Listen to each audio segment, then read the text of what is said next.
yo no tengo suficiente información como para poder decir que sí hubo esa presión o que no la hubo. Eso sería especular de mi parte. No quisiera hacerlo.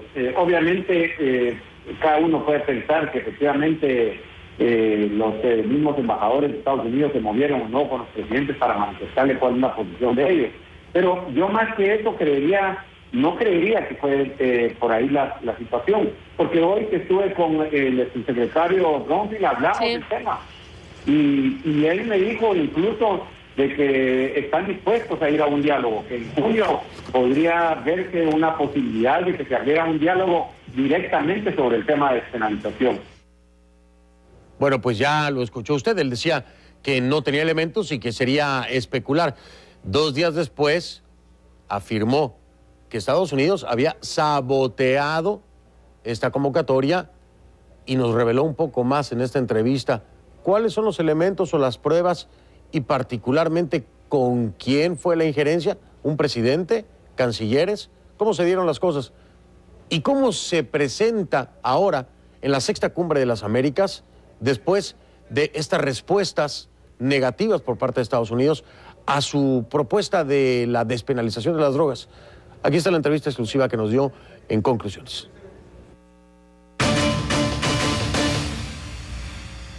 Bien, estamos con esta entrevista exclusiva con el presidente de Guatemala, Otto Pérez Molina.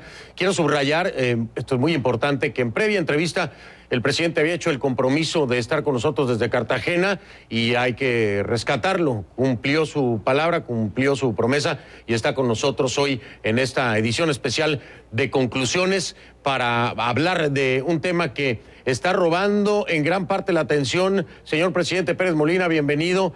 Robando la atención el tema de la legalización de las drogas, pero antes de iniciar el tema en concreto, quiero preguntarle algo que es muy importante. Previa entrevista con usted nos dijo, y yo le pregunté directamente, acabamos de escuchar hace un momento precisamente algo acerca de esta entrevista, que si Estados Unidos había interferido de alguna forma para boicotear esa reunión que se dio en su país en la asistencia de los presidentes de Honduras, de El Salvador y de Nicaragua.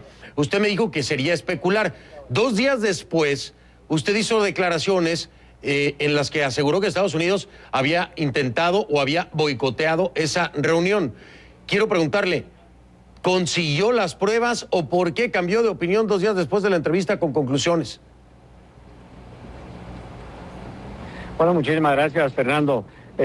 Bueno, primero que nada, en ese tema tuve información. En el momento que tuvíamos la entrevista, yo dije que era especular porque no tenía todavía ni siquiera indicios de cómo se había movido la situación. Pero después sí logramos nosotros comprobar, y lo dije abiertamente, sí hubo un temor de parte de Estados Unidos en que se pusieran de acuerdo los presidentes de Centroamérica, y ellos pensaron que el tema que íbamos a tocar en la Antigua era exclusivamente el tema de la despenalización, cuando el tema era mucho más abierto, era buscar nuevas rutas, nuevas alternativas para enfrentar con mayor eficacia el tema del narcotráfico.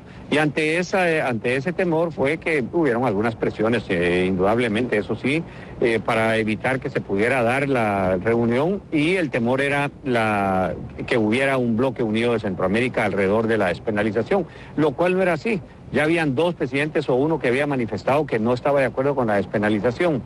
Así que lo pudimos tener información después y por eso lo dije abiertamente. Le pregunto, señor presidente, ¿qué tipo de presiones, de tipo económico, de tipo diplomático, cuáles fueron las presiones contra Honduras, El Salvador y Nicaragua para no asistir los presidentes, sus homólogos, a la reunión que usted había concretado ya en su país?